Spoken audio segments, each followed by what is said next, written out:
Dan Ige gets a lot more notice this go around versus his last one, but this is a tough fight, man. For Murphy, there's one thing that I always think about when I break down his fights or when I see him fighting is he's just very technical. That's always the first thing that comes to mind. And Dan Ige, not to say that he's not technical, but he's a much different style of fighter. So what did you think about the minus 170 open for Lerone Murphy, which is currently sitting at minus 290? Big splash for Murphy, plus 235 comeback for Dan Ige. So this is swollen well into the favor for Lerone Murphy.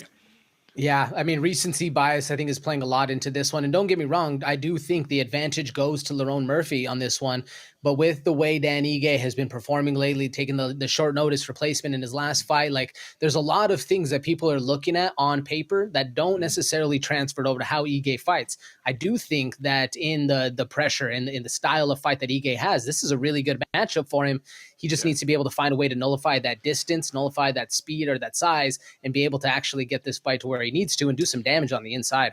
Here's the problem, dude. So, like, on one hand, yeah, like Lerone Murphy, he's taller, he's longer than Dan Ige, and he says that this dude can't strike with me. He says it's just not going to happen. I'm more technical, I'm a better striker, I'm an elite striker, and he knows that. But that's not actually where I see the problem coming in here.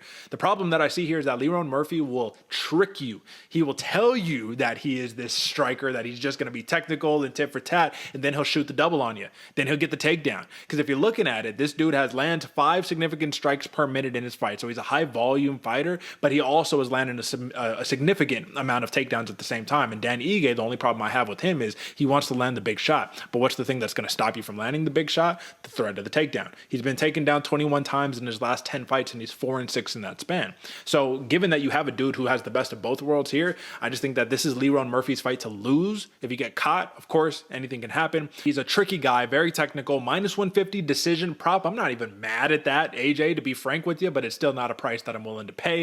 This is a guy that I throw in parlays, which you have already seen. We've already discussed. Lerone Murphy is in a parlay, but you got to get him now. You got to get him quick because the closer that we get to the fight, the higher and higher that number is going to swell. Again, minus 290 is the current odd that you can cash Lerone Murphy at. But talk to me real quick, man. Dan Ige, he's not out of this fight. He wouldn't be in this fight if he didn't have a chance here. So what's the path to victory for 50K Dan Ige?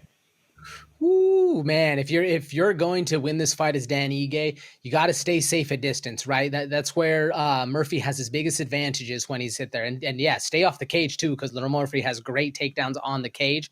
But stay at that distance, pick apart the defense a little bit, get Lerone to be able to overextend, find the holes, and then strike with that power. And like I said, I like Dan Ige on the inside on this one. Make this one a dirty dog fight, as well as try to get to moments where Lerone Murphy has to respect your power, right? Tag him with a couple, let him get thinking, and I think the best path to victory for Dan Ige is that plus 350 decision. 2.5 rounds, over 2.5 rounds, I should say, minus 300. Do we see the under, or do you think that's the play? I mean, the Vegas is heavy on it right now. Vegas is heavy with it, Derek. I like the over on that one as well. All right, fair play. Lerone Murphy, that's it. The technical guy right there. That's